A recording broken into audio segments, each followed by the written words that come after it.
রাজধানীর ফার্মগেট এলাকায় মেট্রো রেলের পিলারের একটি বেয়ারিং প্যাড খুলে নিচে পড়ে যায়। এতে নিচে থাকা একজন পথচারী নিহত হয়েছেন। আজ রোববার দুপুর 12:30টার কিছুটা আগে এ ঘটনা ঘটে, যাতে মেট্রো রেলের চলাচল বন্ধ হয়ে গেছে। এর আগেও গত বছর সেপ্টেম্বরে ফার্মগেট এলাকায় বেয়ারিং প্যাড খুলে নিচে পড়ে গিয়েছিল। বেয়ারিং প্যাড খুলে নিচে পড়ে যায়। ঘটনাস্থলে একজন পথচারী নিহত হয়েছেন বলে তারা শুনেছেন, তবে নাম ও পরিচয় এখনও জানা যায়নি।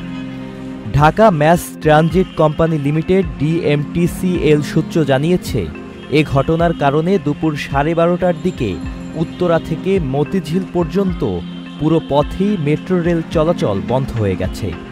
কখন চালু হবে তা এখনও নিশ্চিত করা যায়নি।